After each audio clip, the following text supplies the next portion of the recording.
Bueno, tenemos una cantidad de alumnos virtuales, ¿no? Creo que superan 60, 70 hermanos que están en las redes como alumnos y bueno, y como oyentes infinita la cantidad, ¿no? Porque montones que nos siguen solamente como oyentes, que no quieren hacer el trabajo de contestar y todo eso. Pero lo que le animo es que hay una cantidad de hermanos que nos acompañan a través de las redes, se siguen inscribiendo. Acabo de traer dos para la hermana Nancy poner en el archivo y se pueden inscribir en cualquier altura del año, ¿no? Esto le comunico a la gente de las redes, ¿no? Se puede inscribir en cualquier altura del año porque las clases están grabadas y están en la página de Facebook y está en YouTube. Entonces el que arrancó tarde, lo que tiene que hacer, mirar la clase 1, mirar la clase 2, la clase 3 y se pone al día, ¿no? Creo que esta es la quinta clase que estamos teniendo, si no me falla la memoria, ¿no? Entonces tiene 4 clases que ya se dieron que están grabadas, así que no la pierde. Lo único que tiene que tomarse el trabajo es sentarse y mirar cada clase que se dio, ¿no? Por eso es que se puede inscribir en cualquier momento del año si lo hace a través de las redes, ¿no? Y los que vienen también, los que vienen se puede añadir en cualquier momento del año, lo que va a tener que hacer es ponerse al día con lo que está pasado, ¿no? Bienvenidos, estamos con bibliología, ya hemos dado un cuestionario, estamos corrigiendo algunos que mandan, lo pueden mandar por archivo de PDF, ¿no es cierto? O lo pueden mandar en WhatsApp con una foto, sacarle una foto al cuestionario ya respondido y lo manda el grupo de WhatsApp, ¿no? Para que lo podamos corregir, imprimir y corregir y volvérselo a mandar.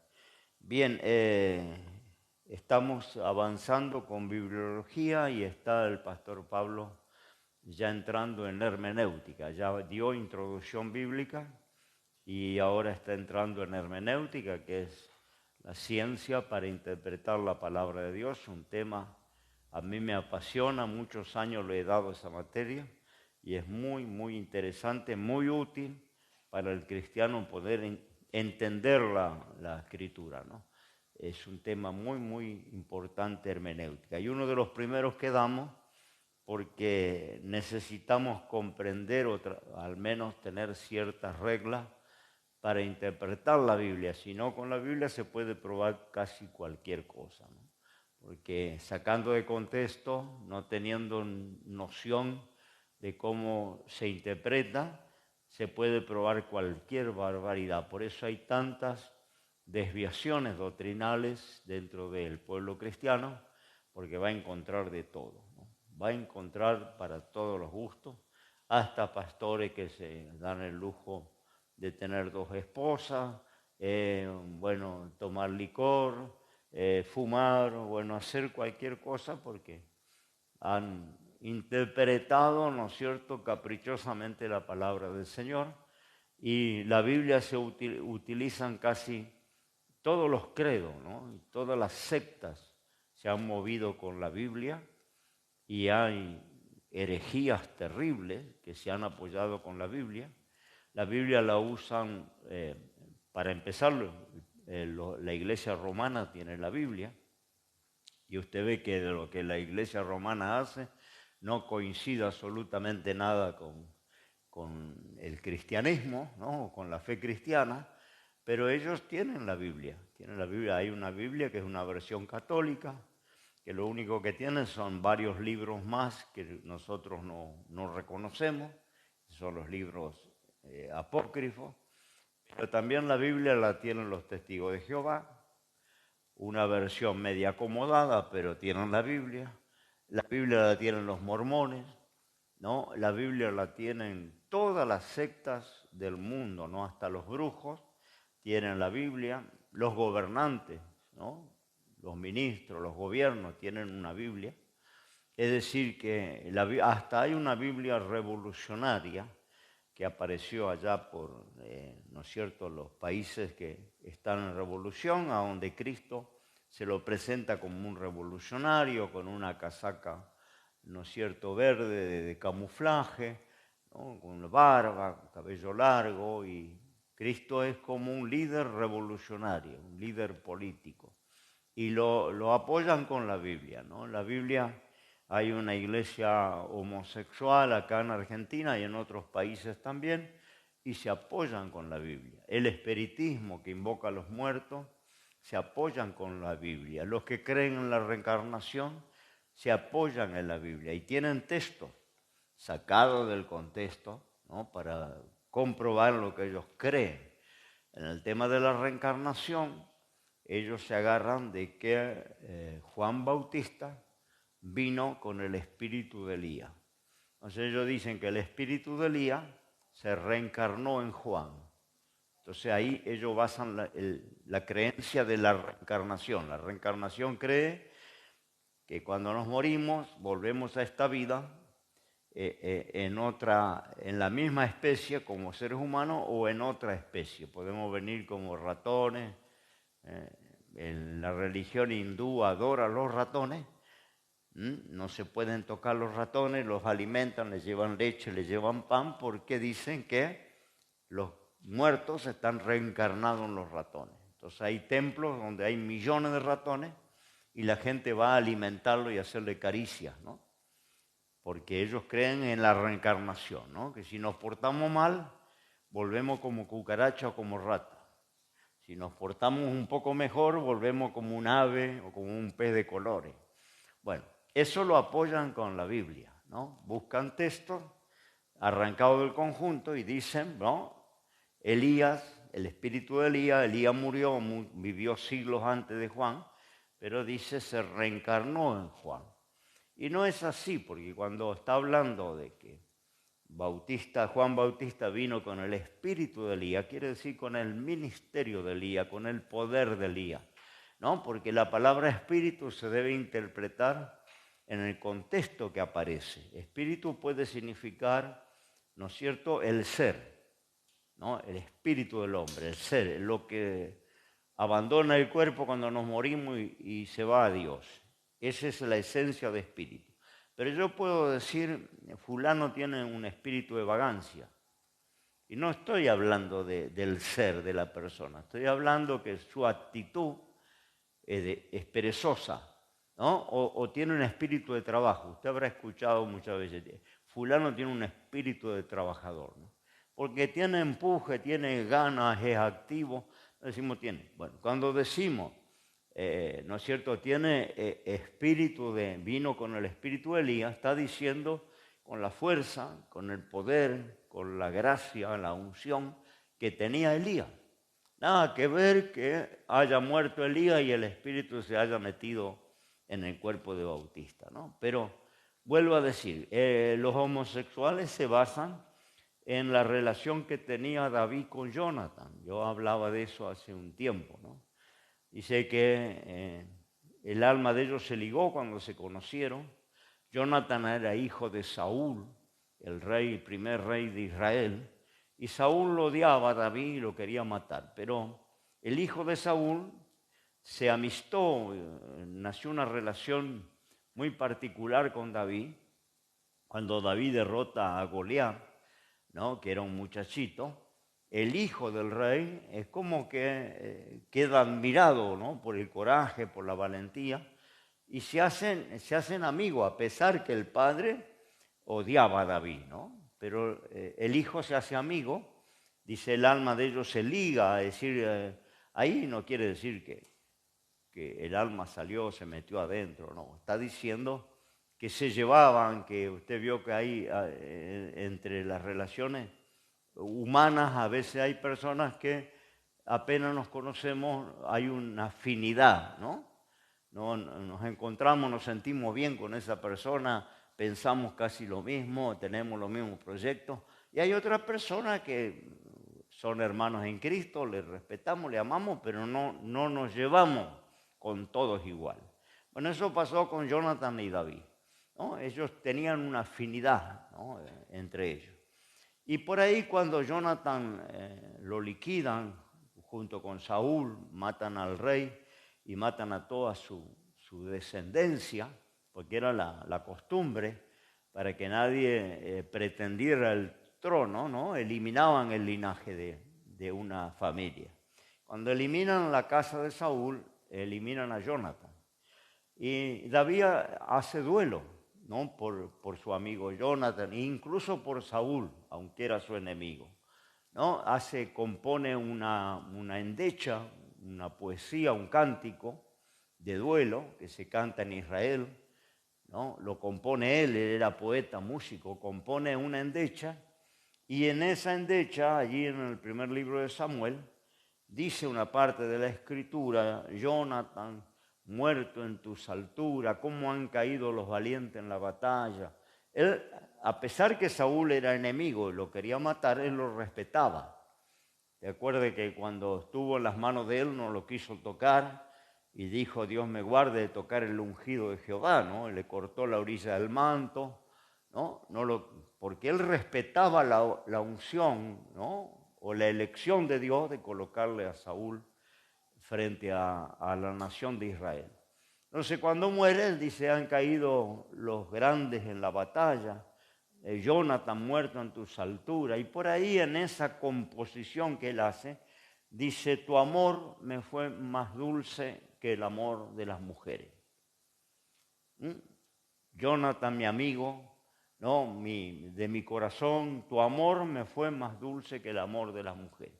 De ahí agarra la comunidad homosexual para decir que Jonathan tenía una relación homosexual con David, porque estaba enamorado. Y de ahí agarran de ese solo versículo para apoyar la homosexualidad. Y esto es una herejía, una barbaridad, ¿no? Porque en ningún momento deja entrever la escritura que David era mujeriego. David tenía 3 mujeres, esposas y no sé cuántas concubinas, porque como rey tenían cientos de concubinas. Y sabemos el adulterio de David con la mujer del prójimo. David era mujeriego hasta las orejas, ¿no? Simplemente le tomó a Jonathan como un amigo íntimo, ¿no? Entre hombres era muy cercano. Y agarran ese versículo, ignorando toda la historia, y apoyan de esa manera en la práctica de la homosexualidad. Yo digo que con la Biblia se puede probar casi cualquier cosa, ¿no? El que le gusta el tinto, ¿no es cierto? Dice Pablo, le dejó tomar vino a Timoteo, porque a Timoteo le caía mal el agua, enfermo del estómago. Ahí se chupetea, ¿no? Pastores hacen una fiesta en la iglesia y corren las damas juanas de vino.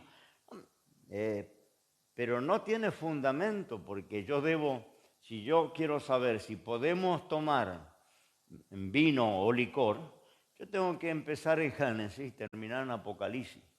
Recorrer todo lo que la Escritura dice respecto a la bebida, respecto al vino, respecto a la cerveza, respecto a la sidra. Y cuando yo termine ese estudio, voy a poder saber si podemos o no podemos los cristianos.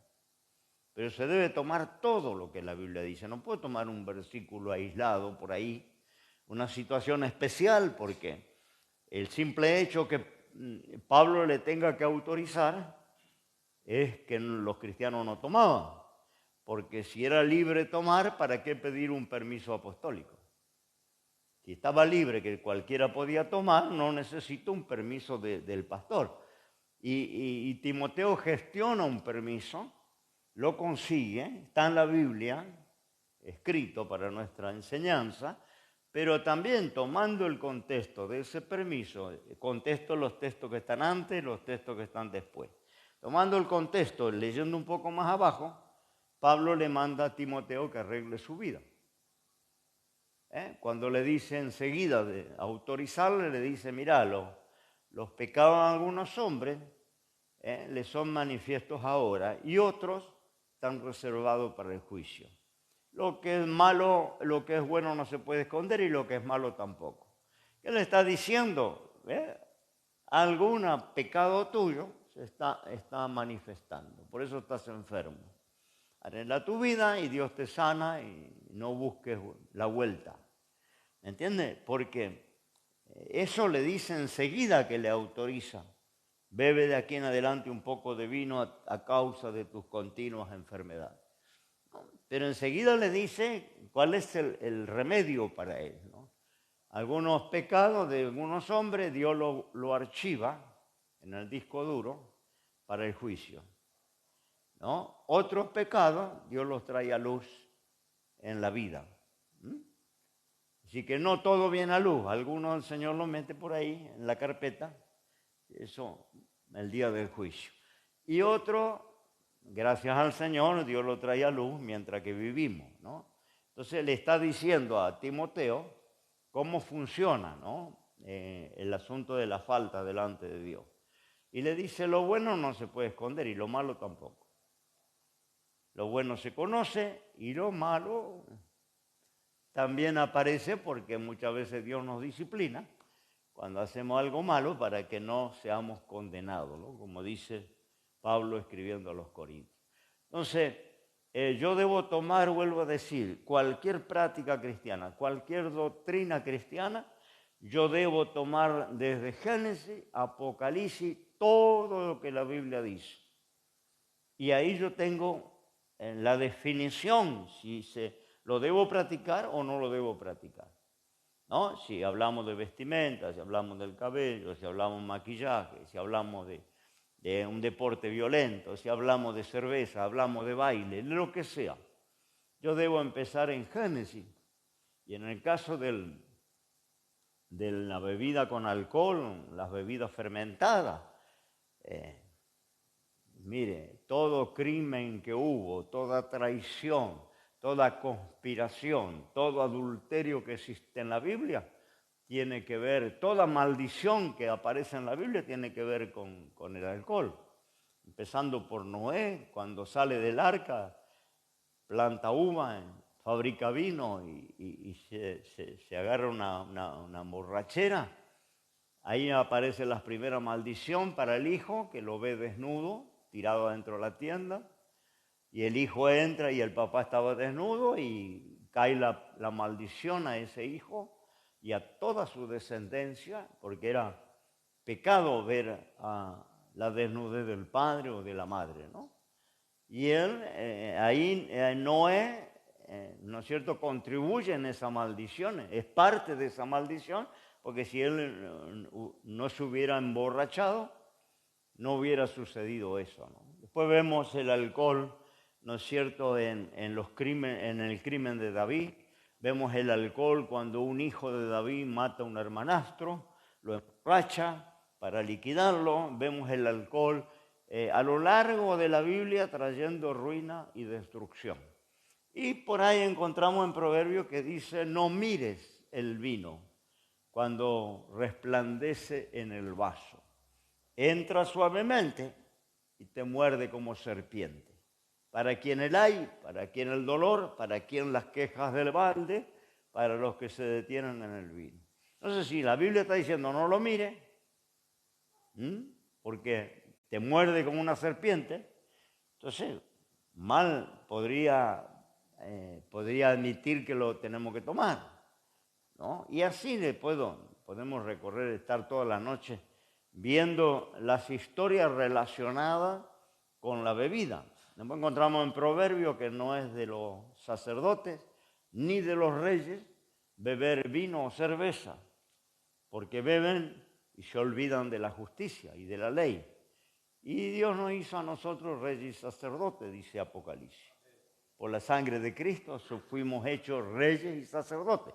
Entonces ya ahí tenemos una prescripción, ¿no? Dice Proverbio 30, ¿no? Dejad el vino y la sidra para los de desfallecido ánimo.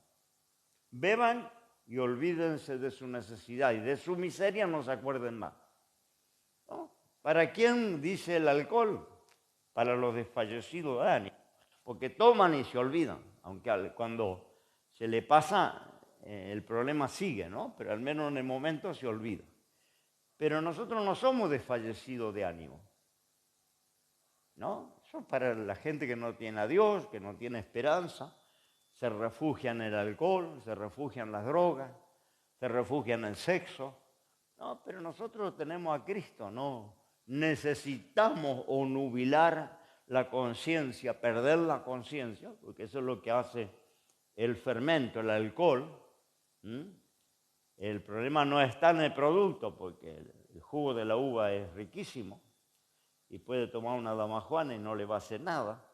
El tema es que ese jugo de la uva lo ponen a fermentar y ahí alcanza un grado alcohólico, ¿no? En las prisiones usted no va a poder llevar un montón de productos porque los presos producen bebida con la cáscara de la papa, la cáscara de la banana, con manzana, con arroz, con cualquier casi elemento se produce alcohol. Entonces no le dejan entrar a las cárceles con ciertos productos porque ellos hacen una bebida que se llama pajarito y cuando chupan ese pajarito se arman los motines, se matan, prenden fuego las cárceles. Entonces por eso hay un control de lo que usted puede entrar. El que trabajó en la cárcel, llevó la palabra a las cárceles, sabe que hay muchos productos que usted no puede entrar, no le permiten, porque ellos inventaron, lo ponen a fermentar y producen licor. Meten agua, hacen licor y después están todos borrachos. Entonces no le dejan, ¿no? Es decir, que el tema es el fermento, no es el producto. La manzana es buena y además, porque por ahí alguno va a decir, el organismo necesita. El médico me recomendó que tengo que tomar un poquito de vino. No, usted come manzana, la manzana tiene alcohol. Usted come un guiso de arroz, el arroz tiene alcohol. El poroto tiene alcohol, el maíz tiene alcohol. Dios le dio el alcohol a los productos que necesita nuestro organismo. Justo y medido y no nos hace perder la cabeza. Entonces, el alcohol que nuestro organismo necesita está en la alimentación cotidiana. No necesitamos fermentar nada, ¿no? Pero bueno, estamos lejos del tema que nos corresponde. Pero bien, me gusta entrar en estos temas para aclarar cómo se debe usar la Biblia y cómo se debe interpretar la palabra de Dios. Para que una doctrina sea bíblica, tiene que encerrar todo lo que la Biblia dice, desde Génesis y Apocalipsis. Con textos aislados, usted puede probar con la Biblia cualquier barbaridad, sacando textos del conjunto, de los contextos. Bien, estamos con bibliología y entramos ahora, yo le dije ya antes, en otra clase, que en algún momento íbamos a rozar el tema que está dando el pastor Pablo, ¿no? Introducción bíblica, hermenéutica, canosidad de las escrituras, canón de las escrituras. Vamos a rozar, yo voy a rozar o él va a rozar el tema mío, pero después ya nos abrimos, ¿no? Ya tomamos rumbo bien diferente. Por ahora, obligadamente tenemos que estar allí medio ligado, por eso yo me entro un poco en el tema de él y a lo mejor él entra en el tema mío. Bien, estamos con la canonicidad o autenticidad, que los puse en el pizarrón, de la palabra de Dios. Esto, el significado, y lo está dando Pablo, del canón, esto quiere decir un acuerdo de ciertos patrones establecidos. Canón significa vara o regla, y bueno, cuando se tenían que seleccionar cuáles libros eran inspirados y cuáles no, porque así como sucede ahora, ¿no? Que por ahí usted va a encontrar en internet el Evangelio de Enoc o algún otro o eclesiástico, que es un libro apócrifo, o el libro de Judí, o los libros de Macabeo, que son libros que aparecieron después de Malaquías, ¿no? En esos 400 años de silencio, en que no hay revelación, porque entre el Antiguo Testamento y el Nuevo hay un vacío de 400 años que Dios no habla, Dios no revela nada. queda el pueblo de Israel medio a la deriva, sin revelación. En esos 400, en ese periodo de oscuridad, aparecen los libros apócrifos, libros que pretendían ser palabra de Dios y que había que comprobar si eran auténticos, si verdaderamente contenían la palabra de Dios. Esos libros hasta el día de hoy están incluso en la Biblia católica, incluidos. Y muchas veces en internet, algún cristiano que le gusta andar a la deriva, entra a leer esto y se va a hacer una ensalada, una gran confusión, ¿no? Porque son libros que no tienen el sello de autenticidad que tiene la palabra de Dios, ¿no? Y se lo explicó Pablo, creo que yo también, que contienen historias absurdas, contienen contradicciones geográficas, históricas, ¿no es cierto?, que no coinciden, ¿no? Entonces, por eso incluso no coinciden en la doctrina, porque por ahí enseñan la oración a los muertos. Ahí usted se va a hacer una imaginación por qué la iglesia de Roma no le ora a los difuntos. Y dice, papá que murió me guía, me ayuda, yo le hago un rezo todas las noches, le prendo una vela. Estos libros enseñan eso, lo que la Biblia no enseña. La Biblia prohíbe, ¿no? Alguien que quiera hablar con los muertos, una práctica espiritista o una práctica de brujo, no está aprobada en la palabra, está prohibida por los mandamientos del Señor. Pero estos libros aparece por ahí la oración a los muertos, las guerras en el nombre de la fe. Por eso las cruzadas tan históricas de Roma, ¿no? Salían a cazar los herejes y los colgaban, los decapitaban. Porque estos libros aprueban la guerra santa. En el nombre del Señor salimos a cazar los que no creen como nosotros. Aprueban el suicidio. Ninguna parte de la Biblia aprueba el suicidio, al contrario, el que toma su vida se condena, porque el que da la vida y el que quita la vida es Dios, no es el hombre para disponer, ¿no?, el día de su muerte. El mandamiento es claro, no matarás, y esto implica a nosotros mismos no matarnos, ¿no? Yo tomo mi vida, estoy rompiendo un mandamiento que dice no matarás. Que por ahí también hay algún maestro evangélico, ¿no?, contemporáneo, que está enseñando que los suicidas se van al cielo. Esto está ahora en las redes, un famoso maestro que está con muchos videos de enseñanza, muy famosa, que empezó a enseñar que los suicidas van a ser salvos. Esto contradice todo lo que la Biblia enseña, ¿no? Incluso vuelvo a decir el mandamiento de Dios de no matar. Pero por eso estos libros fueron rechazados, ¿no? Por eso se hizo falta armar un tipo de lo que se llama canon, armar un tipo de regla y filtrar con esa regla lo que era palabra de Dios inspirada por el Espíritu Santo, que contiene una línea de enseñanza sin contradicción, ¿no? Y de esa manera filtrar lo que pretendía ser palabra de Dios y no era, ¿no?, que circulaban en aquel tiempo, ¿no?, cantidad de libros y a veces llevando el nombre de algún profeta o llevando el nombre, algún nombre bíblico, como el libro de Enoc. Sabemos quién era Enoc, o la epístola de Jeremías. Lleva el nombre de Jeremías, entonces Jeremías es una garantía. Pero es lo mismo que aparezca un libro allí con el nombre de Pastor Hebel y yo no tengo nada que ver, nunca lo escribí, ¿no? Pero usan mi nombre para darle cierta legalidad a algún escrito, ¿no? Entonces, bueno, no había en aquel tiempo derecho de autor, que alguien pudiera inscribir allí en el registro de la propiedad intelectual, inscribir su autoría y después hacer un juicio porque le están haciendo un plagio. Eso no existía.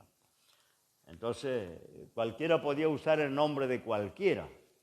¿no? Para darle legalidad a algo que estaba escribiendo. Bueno, eso había mucho, por eso se hacía falta ese canón, que son esas reglas, y ahí se desechaba lo que no era revelación de Dios, pero lo que es revelación de Dios es autoritaria y obligatoria con relación a la fe y a la práctica. Palabra de Dios, ¿no?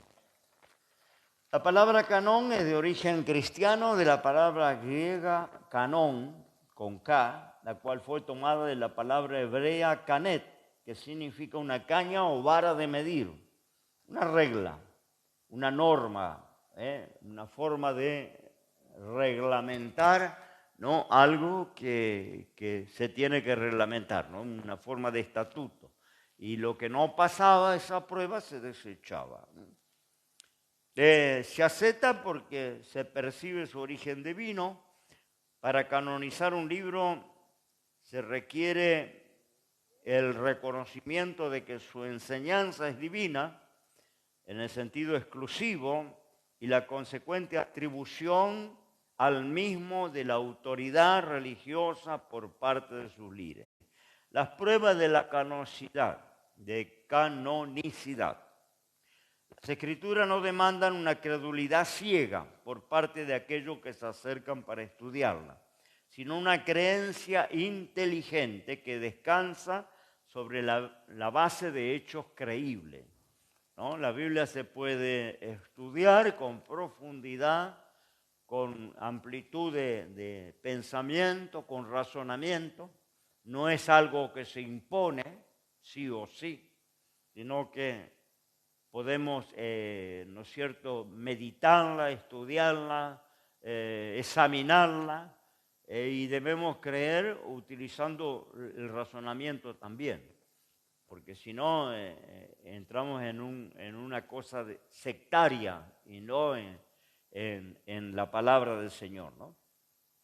Las pruebas, la autoridad canónica y el reconocimiento son dos cosas distintas, ¿no? Podemos leer algún texto, Segunda de Reyes 22:8. Si usted me ayuda, encuentra antes que yo, puede leer en voz alta. Segunda de Reyes 22:8.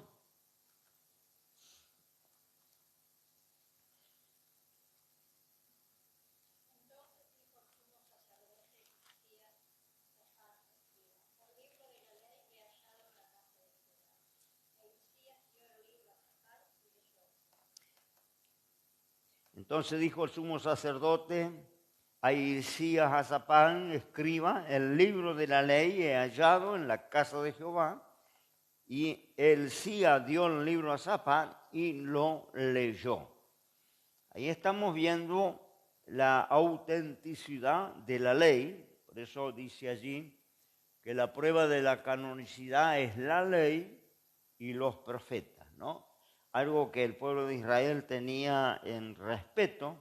El verso 13 dice: y preguntá a Jehová por mí, por el pueblo, por todo Judá, acerca de las palabras de este libro que he hallado. Se había perdido el libro de la ley y fue encontrado, se leyó al pueblo y ahora se buscó darle veracidad. Entonces mandó el sacerdote preguntar al pueblo por este libro que he hallado, porque grande ira de Jehová es la que ha sido encendida contra nosotros, por cuanto nuestros padres no escucharon las palabras de este libro para ser conforme a todo lo que nos fue escrito. Allí, ¿no es cierto?, había una comprobación de ese libro que se había perdido y que fue encontrado, ¿no? Y fue corroborado con el pueblo. Segunda de Reyes 23:1-2. Dice: entonces el rey envió y juntaron a él todos los ancianos de Judá y de Jerusalén, y subió el rey a la casa de Jehová con todos los varones de Judá y con todos los moradores de Jerusalén, con los sacerdotes y profetas, con todo el pueblo, desde el más chico hasta el más grande, y leyó. Y oyéndole ellos todas las palabras del libro del pacto que había sido hallado en la casa de Jehová. ¿no? Allí se le lee a todo el pueblo, se hace una convocatoria. Vienen los profetas, los sacerdotes, todo el pueblo, de los grandes hasta los chicos, y se lee el libro que se había extraviado y ahora lo habían encontrado, ¿no? Ahí le dan la autenticidad, ¿no?, a esa palabra. En Nehemías 8, Edra lo considera canónico, ¿no?, al libro de la ley, y tenía la misma idea cuando le pidieron que lo leyera. También los días de la destrucción de Jerusalén se había extraviado, ¿no? Y en la reconstrucción de Edra se junta todo el pueblo, ¿no?, y se lee ese libro, se le pide que lo lea. Y cuando él comienza a leer, dice, todo el pueblo estuvo atento, dice el versículo 5, allí, ¿no es cierto?, de Nehemías 8, del 1 al 3, el verso 5, todo el pueblo estuvo atento, como una evidencia de su autoridad. Entre otros títulos, se habla de las escrituras del Antiguo Testamento como la ley y los profetas. Ya entró el pastor Pablo en eso, que Jesús le dio también autenticidad cuando dijo que la ley y los profetas hablaban de él.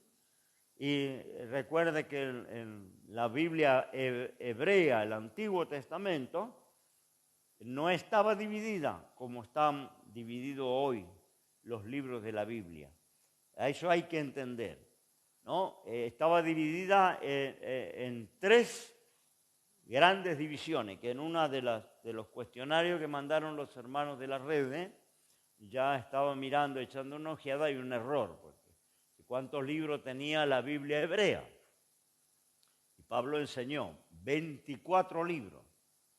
Ahora, si la pregunta fuera en cuánto estaba dividido esos libros, esos 24 libros, estaban divididos en tres divisiones: la ley, los profetas y los salmos.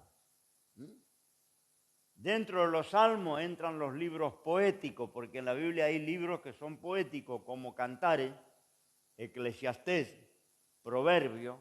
Son libros escritos en prosa, en poesía. Al traducir se pierde la poesía, se pierde la prosa. Incluso los salmos, ya hemos dicho que era el cancionero hebreo, el himnario hebreo. Pero al traducirlo a otro idioma se pierde la rima, se pierde el verso. Hoy es muy difícil cantar un salmo, ¿no? Pero ¿qué quiero decir? Que había dentro de la división los salmos, entraba Proverbio, entraba Eclesiastés, entraba Cantares, todos los libros que eran poesía, a veces cánticos, ¿no? Dentro de los libros de la ley entraban 5, que se llama Pentateuco, 5 libros de la ley escritos por Moisés: Génesis, Éxodo, Levítico, Números, Deuteronomio. Son 5 libros, ¿no?, divididos en un bloque que se llama la ley. Pero hay 5 ahí. En los libros, en los salmos, hay como 5 también, divididos en una división que se llama los salmos. Y luego los profetas, que encierra Isaías, Jeremías, todos los profetas, en total 24 libros. Esa era la Biblia en los días de Jesús, porque el Nuevo Testamento no existía. El Nuevo Testamento se va a cerrar después de la muerte de los apóstoles. Se va a copilar, se va a armar el canón del Nuevo Testamento y se va a armar lo que hoy tenemos, que es el Nuevo Testamento. Pero en los días de Jesús, los días de la primera iglesia apostólica, no existían el Nuevo Testamento. Existía el Antiguo nada más. Y el Antiguo estaba dividido en 3 grandes divisiones: la ley, los profetas y los salmos. Y Jesús, cuando dice la ley y los profetas hablaban de mí, le está dando el sello, ¿no?, de veracidad a esas escrituras que el pueblo tenía, que el pueblo hebreo tenía, ¿no? Esto está, ya lo compartió Pablo, yo no tengo todos los textos ahí, usted luego lo va a poder comprobar. Está en Hechos, en Mateo. Bueno, esos textos ya lo tienen en este estudio y lo va a tener también en el estudio de Pablo. La ley. La aceptación de la ley está demostrada por el lugar que se le asignó en el templo hebreo. Tenía un lugar muy importante en el templo esos documentos, ¿no? Y no se ponía en el templo cualquier escritura. Allí estaba la ley, y habla la Biblia, que estaba en el templo hebreo, ¿no? Podemos leer Deuteronomio 10:5.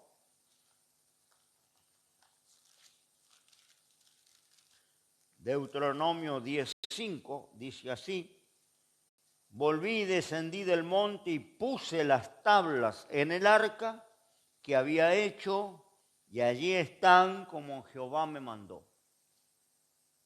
Recuerde que cuando Moisés recibe las tablas de la ley, estas se depositan dentro del arca del pacto.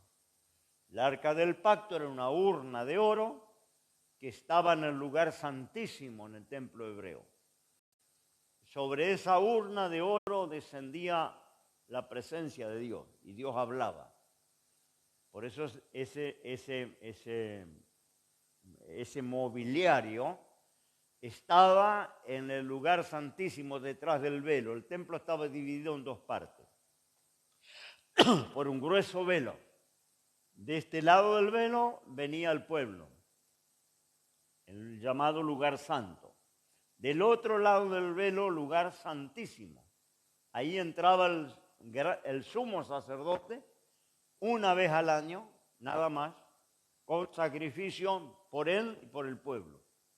Ahí recibía revelación, ahí recibía la palabra de Dios para el pueblo, pero solo el sumo sacerdote podía entrar una vez al año, ¿no? Y con sacrificio, porque si no caía muerto. Y purificado, se tenía que lavar, se tenía que consagrar, ¿no? Para poder cruzar ese velo. Detrás de ese velo, el lugar santísimo, estaba esa urna de oro que es el arca del pacto, ¿no? Era el único mueble en ese lugar. Desde el velo para acá había otros elementos, como era la mesa de los panes de la preposición, una mesa también con cornisa de oro, donde el sacerdote debía colocar 12 panes todos los días. Cada pan representaba una tribu de Israel, por eso se llama la mesa de los panes de la preposición. Se colocaba ahí y cada mañana se renovaba, sacaba el pan viejo y se ponía pan fresco, ¿no? Había un candelero de 7 brazos, de 34 kilos de peso, de oro puro, 7 brazos, lo que representa la iglesia, porque 7 es el número completo, y el brazo central representa a Cristo, y los brazos laterales, los 6, que salen 3 para un lado y 3 para otro, representa a la iglesia que sale del costado de Cristo, que ilumina al mundo, que da luz al mundo, que brilla, que tiene que ser, ¿no es cierto?, cada mañana colocarle combustible, aceite de oliva, sacar, ¿no?, limpiar el pábilo y ponerle aceite nuevo, y eso debía estar encendido. Después había en el lugar santo, en la entrada, había una fuente de metal de bronce, donde el sacerdote se lavaba las manos y los pies, que tenía agua, ¿no? Eso también símbolo de la palabra de Dios. Hoy la palabra es nuestra fuente de bronce, ¿no? Porque el lavacro de la palabra, dice Efesios, nos limpia. La palabra hoy es nuestra fuente de metal. Esa fuente de metal se llamaba mar de bronce, porque estaba hecho de bronce. Después en el patio exterior, en el atrio, estaba el altar de bronce donde se sacrificaban los animales. Bueno, ese era el mobiliario, ¿no?, del templo.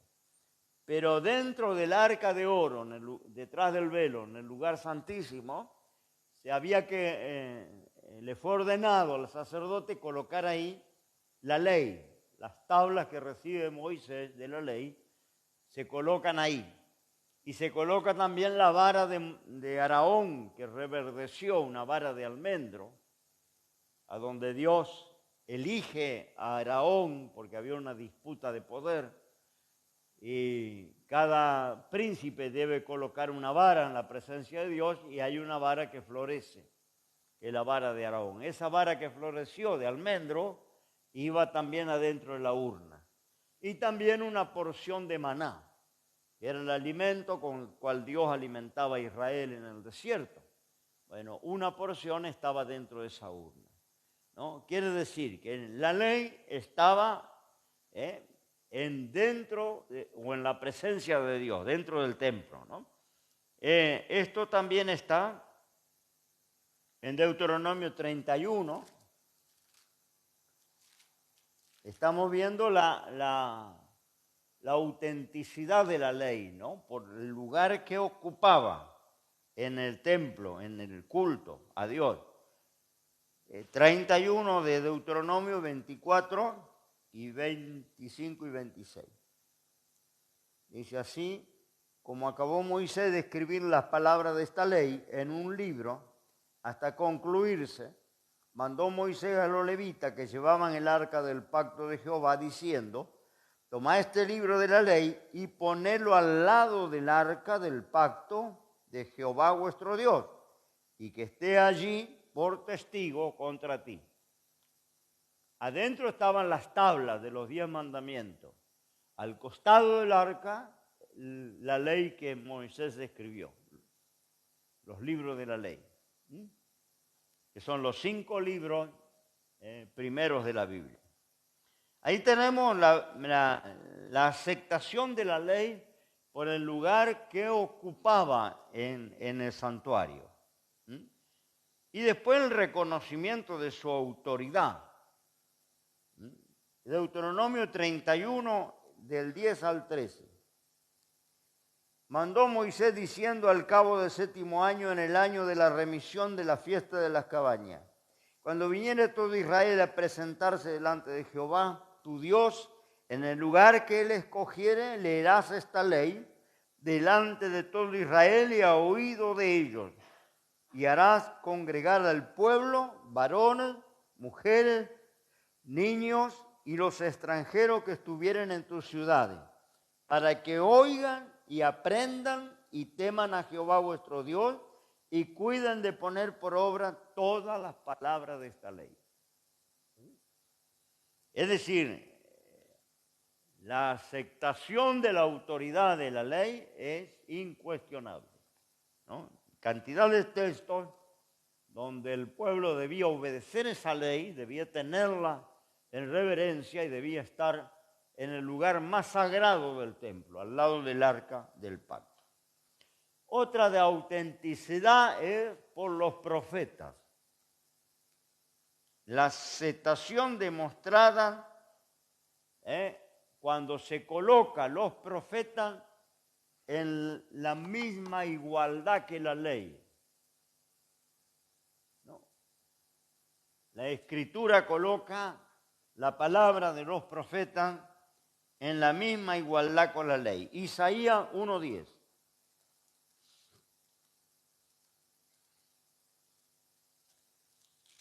Dice así: príncipe de Sodoma, oí la palabra de Jehová. Escuchad la ley de nuestro Dios, pueblo de Gomorra. Vamos a dar lectura ahora a Segunda de Reyes 17:13.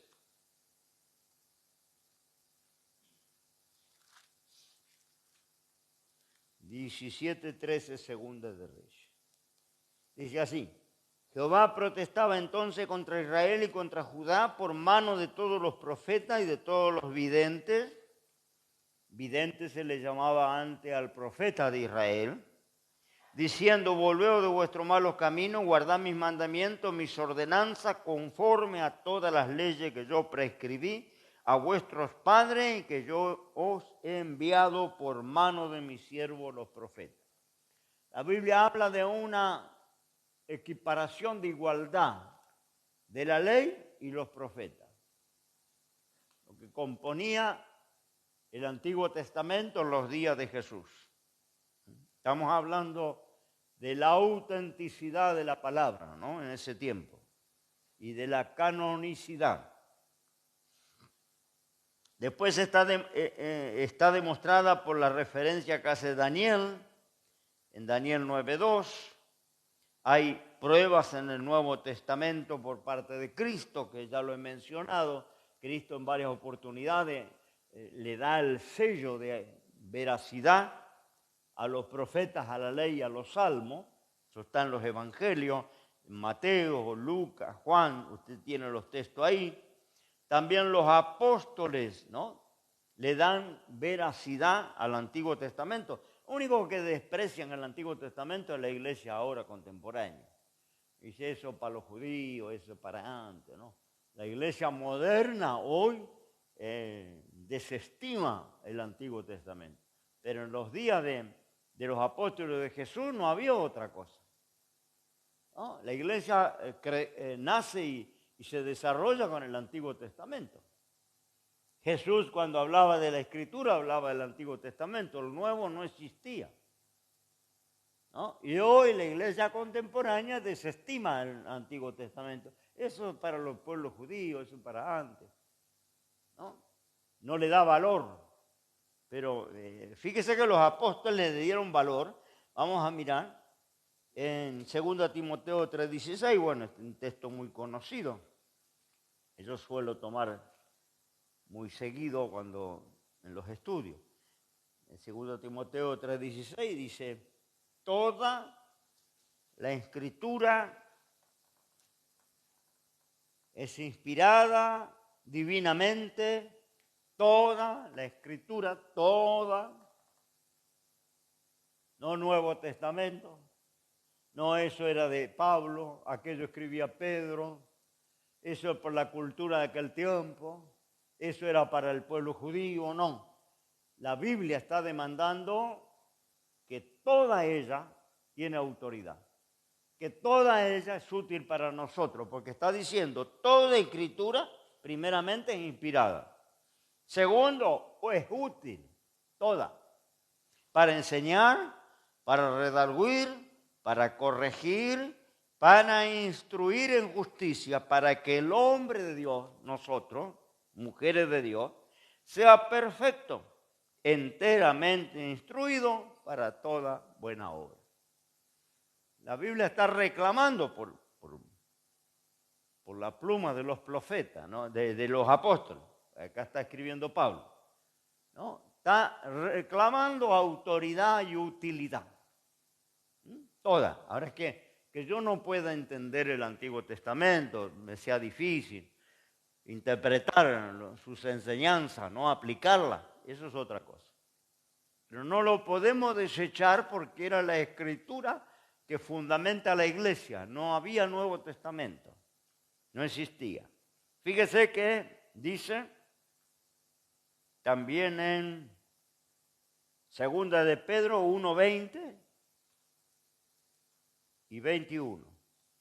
Entendiendo primero esto, que ninguna profecía de la Escritura es de particular interpretación, porque la profecía no fue en los tiempos pasados traída por voluntad humana, sino que los santos hombres de Dios hablaron siendo inspirados por el Espíritu Santo, ¿no?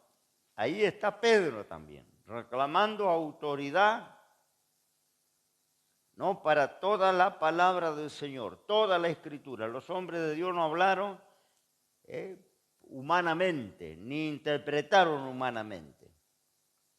Fíjese lo que dice también Romanos, capítulo 15, verso 4. Romanos 15:4. También acá el autor es Pablo.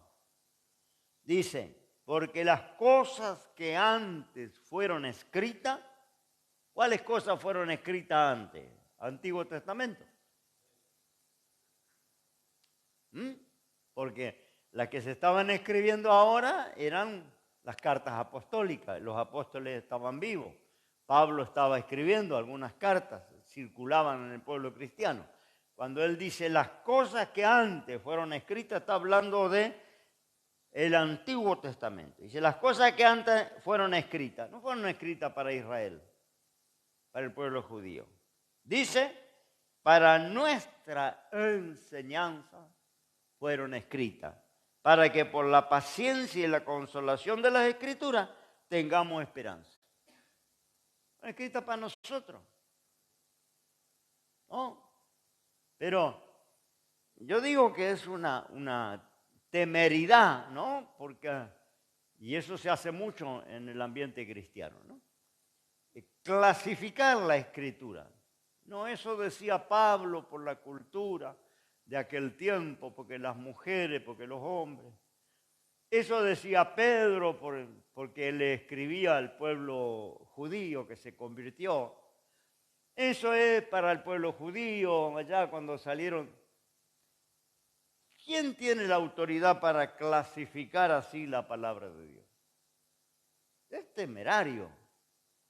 O aceptamos toda la palabra para nosotros como palabra de Dios, o entramos en ese camino de clasificación. Porque hasta en ese camino de clasificación usted va a escuchar en alguna predicación, no, esto es palabra de Dios, pero esto lo decía Pablo. ¿Y quién tiene la autoridad para separar, clasificar, darle grados de inspiración? Porque decimos, esto es palabra, esto no, esto enseñaba Pablo por la situación de aquel tiempo. Yo estoy clasificando la palabra de Dios.